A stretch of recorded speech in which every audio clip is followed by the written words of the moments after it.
Vine hasta Turquía para ver el templo de Artemis, una de las 7 maravillas del mundo antiguo. Y aquí está. Ya no queda nada, solamente esa columna. Pero lo interesante es que a unos kilómetros de aquí está la ciudad griega antigua de Dídima. Y ahí tenían un templo exactamente como este. Solo que ese sí se conserva. Así es que vamos a verlo y vamos a darnos una idea de lo que era este templo.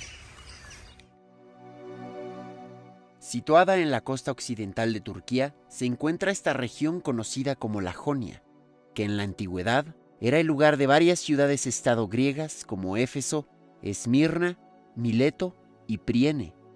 En la antigua ciudad de Éfeso, en tiempos de Alejandro Magno, los efesios levantaron el templo de la diosa Artemis o Artemisa, considerada una de las 7 maravillas del mundo antiguo y el templo griego más grande jamás construido.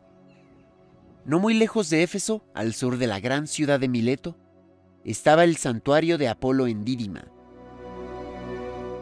Este sitio era uno de los oráculos más importantes del Mediterráneo. Había cierta rivalidad entre ambas ciudades que llevó a la gente de Dídima a construir un templo dedicado al dios Apolo, hermano gemelo de la diosa Artemisa. De ahí el nombre del sitio, Dídima, que en griego significa gemelos. Construyeron el templo de Apolo con el propósito de competir con el templo de Artemisa en la ciudad vecina, y por lo tanto lo hicieron tan similar como pudieron al templo efesio, pero es probable que este edificio lo supere en magnificencia.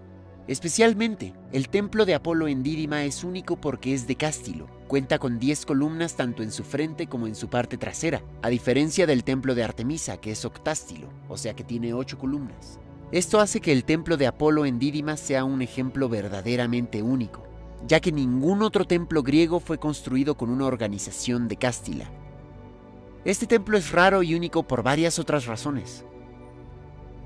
Es tan grande que tiene un diseño díptero, lo que significa que está rodeado por 2 filas de columnas, mientras que la mayoría de los grandes templos griegos están normalmente rodeados por una sola fila de columnas. Y a medida que te acercas al templo, ves cómo las filas de columnas se extienden hacia el interior del edificio, dando la impresión de ser un bosque de enormes columnas. Este espacio en particular fue copiado del templo de Artemisa, que también lo tenía, pues Artemisa era la diosa de la caza, los árboles y los bosques. Y por lo tanto el bosque de columnas simboliza los bosques sacros que los griegos solían consagrar a los dioses. Y la densidad de las columnas es tan impresionante como una sala hipóstila egipcia, porque están muy juntas las columnas, son enormes, pero además esto es pues al estilo jónico griego, entonces tiene una esencia muy particular. Otra peculiaridad es que las bases de las columnas exteriores están ornamentadas con diversos diseños. Tienen 12 caras con paneles tallados en cada cara. El nivel de maestría en estos paneles añade un toque de majestuosidad al edificio. Esta característica probablemente la tomaron también del templo de Artemisa, que también tenía tallados en las bases de sus columnas, algunas de las cuales se pueden ver en las salas principales del Museo Británico junto con muchos otros restos. El templo es muy grande. Solo mira el tamaño de las personas que caminan a un lado. El templo mide 118 metros de longitud y 60 metros de ancho. El interior del naos mide 23 metros de ancho y cada columna tiene más de 19 metros de altura, haciendo que el edificio entero mida más de 25 metros de altura. Así que si pusiéramos el edificio a un lado del Partenón, el cual se considera el canon perfecto de la arquitectura griega, y ya es de por sí un templo griego de gran tamaño para su época, puedes ver que el templo de Dídima es casi el doble de grande. Es uno de los templos más grandes del mundo antiguo. Y existe una razón por la cual pudieron hacer un templo tan enorme. Al explorar las antiguas ciudades de Grecia hoy en día, te darás cuenta de que la mayoría de los templos griegos se construyeron de orden dórico, pues es el más antiguo y se originó en el occidente de Grecia continental.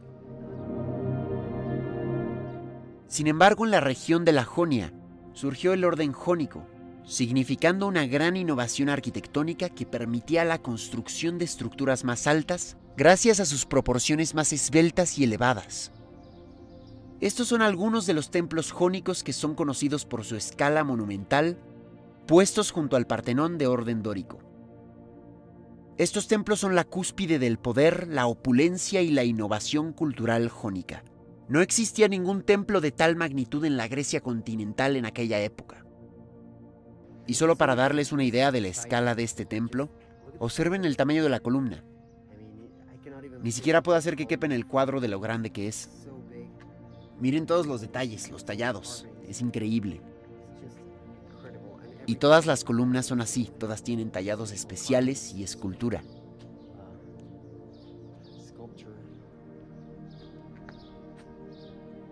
Es realmente impresionante, espectacular. Hay una inusual antecámara ubicada entre el pronaos y el naos. Para acceder al naos, el espacio sagrado del templo, no atraviesas el centro del edificio como en otros templos.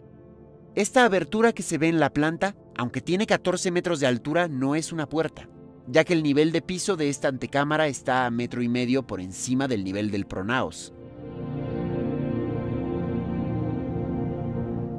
En cambio, hay 2 pequeñas puertas a cada lado que conducen por unos estrechos pasadizos abovedados directamente hasta el naos, cuyo suelo está al nivel del suelo, y no por encima del nivel del estilóbato, que es lo normal. Esto se debe a que había un manantial subterráneo que debía ser accesible desde el naos para los rituales. El naos era un espacio ípetro. En arquitectura, ípetro significa un espacio sin techo. Esto se debía quizá al hecho de que sin columnas sería casi imposible techar este enorme espacio. Otros templos con un naos ípetro son el templo de Artemisa en Éfeso y el templo de Zeus Olímpico en Atenas, ambos en un estado mucho más deteriorado. Típicamente en los templos griegos, en el naos se colocaba una estatua del dios a quien estuviera dedicado el templo. En este templo, la estatua del dios Apolo estaba dentro de un pequeño templete en el interior del templo, conocido como Naiskos, ubicado en el extremo occidental del naos. No queda mucho de este pequeño templo, pero aún se ven los cimientos. Medía 14 metros por 8 metros y tenía 4 columnas jónicas en su frente. Los muros que se pueden ver hoy tienen solamente una tercera parte de su altura original, así que imagínate qué pequeño te habrías sentido dentro de esta monumental estructura. Algunos de los capiteles que solían coronar las pilastras, esas columnas cuadradas que están adosadas al muro, están exhibidos frente a las paredes. Y puedes apreciar en ellas la maestría con la que se realizó este templo. Se muestran pares de grifos y ornamentos de flores. Como he mostrado en otros sitios como la Acrópolis de Atenas o el Santuario de Delfos, la arquitectura griega del período clásico se caracteriza por crear una fuerte conexión con la naturaleza. Este templo, sin embargo, no se construyó en el período clásico de la antigua Grecia, sino en el período helenístico, o sea, en la época de Alejandro Magno, alrededor del 330 a.C. Y la arquitectura de este período se caracteriza por crear una atmósfera artificial. Ya no hay tanto diálogo entre arquitectura y naturaleza como en el período clásico.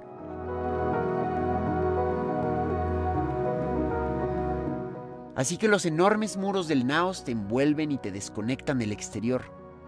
Y se colocaban olivos sagrados y una fuente, haciendo de este espacio un mundo dentro de un mundo y aislándote de la naturaleza.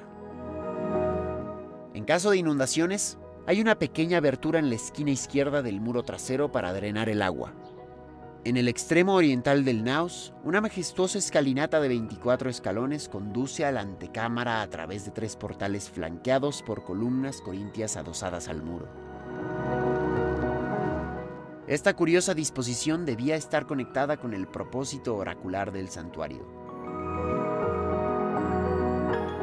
Por lo tanto, este espacio era probablemente donde los sacerdotes, conocidos como frangides, solían interpretar los oráculos de los dioses. A cada lado de la antecámara hay unas escaleras, hoy en ruinas, pero conducen hasta donde los muros se conservan. Su propósito se desconoce, pero reflejan cierta influencia de los templos egipcios. El templo se alza sobre un estilóbato de 7 escalones y en la entrada principal hay una sección con una escalinata de 13 escalones.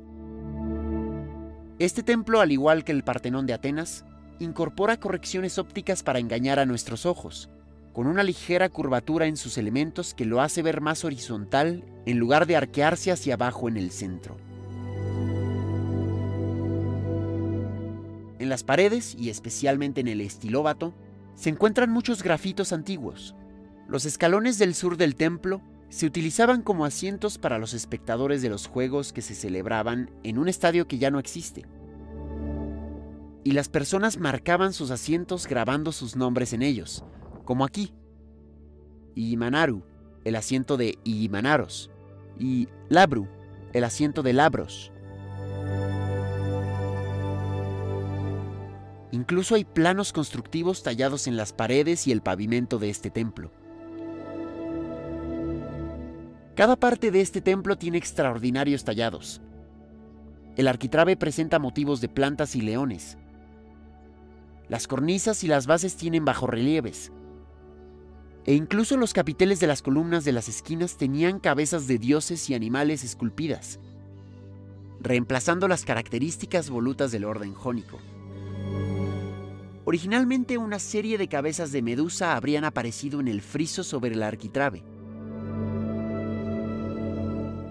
Las imágenes de monstruos como Medusa servían para proteger los templos contra el daño causado por los enemigos de Apolo.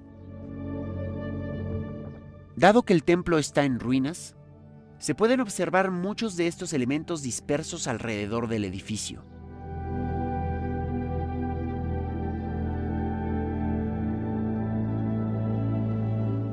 Los restos de un gran altar circular se pueden ver frente a la fachada principal. Sus relieves esculpidos probablemente igualaban la calidad del templo. Cada santuario griego antiguo tenía un camino sagrado por el cual pasaba una procesión en ceremonias. La vía sagrada en Dídima medía 5 metros de ancho y conectaba el templo de Apolo con la ciudad portuaria de Mileto, ubicada a 18 kilómetros al norte. La ritualización del espacio público señalaba el vínculo entre la religión y la política en las ciudades griegas antiguas. Cada año, los habitantes de Mileto realizaban una procesión de Año Nuevo al santuario de Apolo, donde celebraban un festival con juegos y competencias musicales. Cada 4 años, otras ciudades griegas eran invitadas a unirse a la procesión y al consecuente festival llamado Didimeia. Además del templo, en este santuario había varios edificios más, como estoas, termas e incluso un teatro. Sin embargo, dado que la mayoría de estos yacen bajo la ciudad moderna de Didim, no se han realizado muchas excavaciones. La construcción del templo se llevó a cabo con periodos de inactividad durante el siglo III a.C. Algunas de las estructuras pertenecen al periodo romano alrededor del año 130 después de Cristo. Pero el templo era tan grande que nunca se completó en su totalidad. El cuerpo principal del edificio se terminó, pero solo se levantaron 72 de las 122 columnas previstas, y algunas carecen de sus elementos decorativos finales.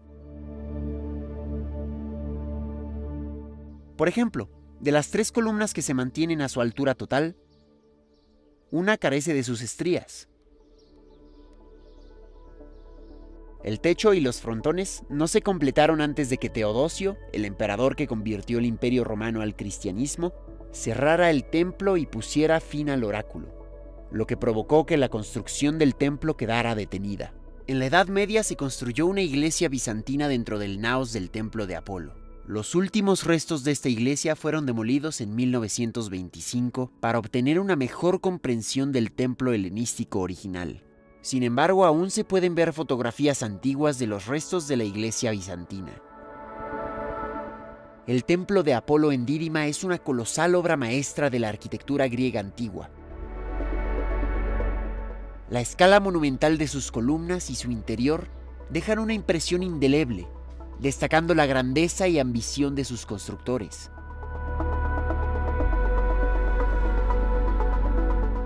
Sus preciosos detalles nos permiten retroceder en el tiempo y conocer un ámbito inusual de la grandiosidad del mundo antiguo. Es muy difícil enseñar en la cámara lo enorme que era este edificio, sus dimensiones, pero estando aquí realmente entiendes por qué esto era considerado una maravilla en el mundo antiguo. Y el templo de Artemis, que era considerada una de las 7 maravillas del mundo antiguo, era inclusive un poquito más grande que este templo. Entonces realmente es muy impresionante, es sorprendente ver lo que ves aquí. Visitar el templo de Apolo en Dídima fue una experiencia impresionante, espero que lo hayas disfrutado. Por favor, dale like a este video y suscríbete a mi canal para que pueda seguir produciendo estos videos, porque toma meses hacerlos. Si te interesa la antigua Grecia, tengo en mi canal una lista de reproducción con videos de arquitectura griega y de ciudades griegas antiguas, entonces te recomiendo ir a verlas. Y bueno, muchas gracias por quedarte hasta el final y nos vemos muy pronto en el siguiente episodio. Adiós.